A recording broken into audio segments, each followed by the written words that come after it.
So let's get into layering. I'm going to leave the radio data now because I've shown you how to do the Gaussian blur. So I'm going to come out of GIMP and I'm going to open up my thumbnails. I know you guys don't have terrifically huge data sets, so we don't have to make thumbnails for you. So let's open all 3 to 5 images that we have in GIMP. Here I have 3 thumbnails from Hodge 301 that I showed in the original lecture. And remember, that original lecture is Cosmos versus Canvas, tensions between art and science. And astronomy images is really important because that's where we learn how to make images that are striking in astronomy. So we've opened up our thumbnails here. I'm going to make a new image. Okay, so we're going to do in GIMP a new image. Go to Advanced Options here, and here's a trick. The bottom layer, the background layer, is a very important layer. What I want to do is have a black background to put all of these on. And that has to do with how I'm going to combine the images together. So what I'm going to do is ask for it to be a black color. If I look here in this GIMP window, I see that black is actually the foreground color. So what I want you to do is make an image where you're going to do fill with foreground color. And click OK, and there you have a little black image. When you look at this dialog box here, layers, channels, etc., you'll see your background image here is black. What we're going to do now is we're going to take our other images and we're going to put them in a stack or layers, okay, on top of this black. We're going to find out why we wanted it to be black in a moment. So here I'm going to take this 555 nanometer filter. I'm going to go to Edit, Copy Visible in GIMP and Photoshop.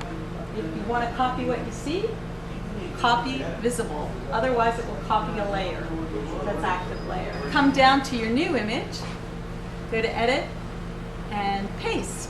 Voila! Okay? Now what you see here is 2 layers. Here's some very important things to do in your 2 layers, in your second one. First of all, the one that's highlighted is the active layer. It's only going to work well once you give it a name.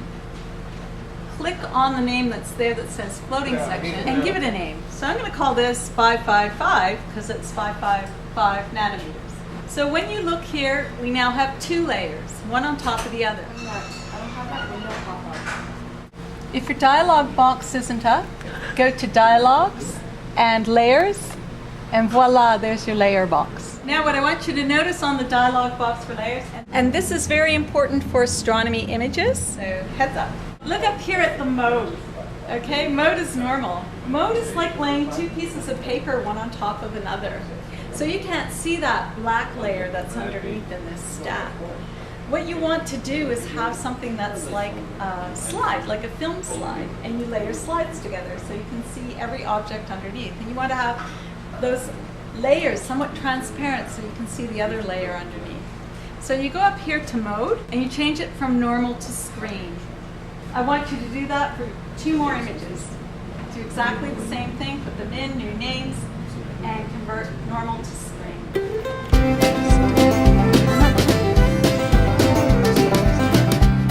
No, don't anchor it.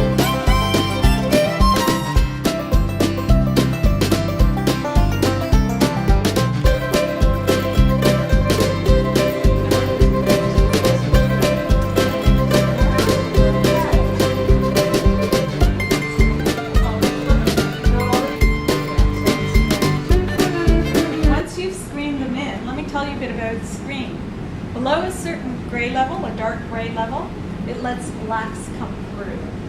Okay, so that black background is going to add a rich blackness to your image when you do the screen. Now, we want to save these. We don't want to put them all together as tips yet. We want to have them in a layered file. If you're working in Photoshop, that's a PSD file.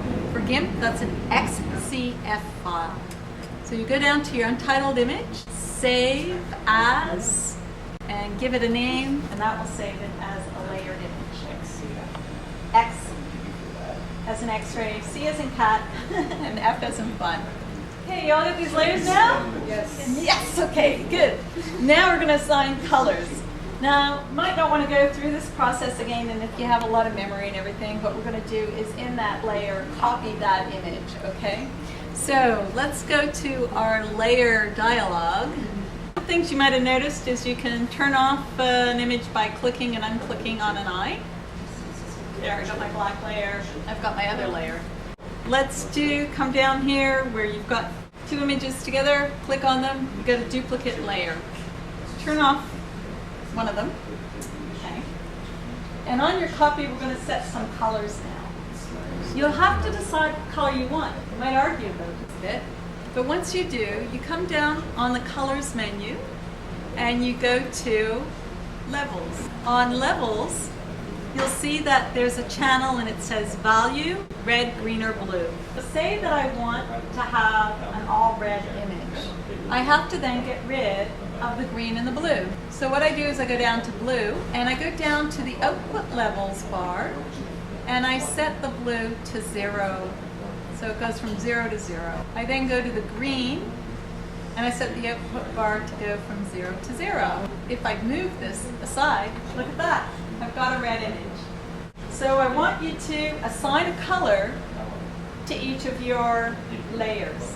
So make a duplicate and assign a color. Are you having problems again? Of course. Blair, you need to align your images, right? Yes. Okay, so what you do is you zoom in some area with stars, and you can see that you're going to have them if you're in screen mode. You can see them, especially if you've colored one of your layers. Another thing you can do here is highlight one of your layers, and you can make it more or less opaque so that the other one shows through. And what you do is you just move around your stars, move around your layer until it matches up.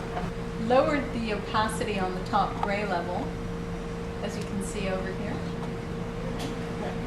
And then I'm going to take it and align it with the move tool so it lines up, and I like it. Okay. Decrease my opacity. Just to help you see, yeah. And then grab my layer. Which layer? The red layer I have. Okay. And I'm going to move the red layer and align it with... Right. You can zoom in and see that you've got it perfectly. Yeah. Okay. There you go. And then you can change your opacity back to the full yeah, there you go. So now you just have to color your blue. I'd like you all to just assign colors now, not adjust your colors. So align your images and assign them colors, and then halt, and we'll talk about adjusting colors. Heads up, we're ready now to adjust our colors. You've assigned colors to each of those layers, and you've combined them using the screen algorithm. You can turn your images on and off. I haven't actually assigned a color to this one, but I'll just adjust the red one. This will be helpful if you turn your eye on and your eyes off to show different layers, but you probably assign them all without looking at them with all of them showing up on the screen. You might find that one of your colors, say the red one, is too red, or too bright in some regions and too dark in other regions. So what you can do here is go to Colors, go down to Curves, make sure you've highlighted on the layer box which one you're doing. And you see you get a nice little histogram here, and you can make some adjustments.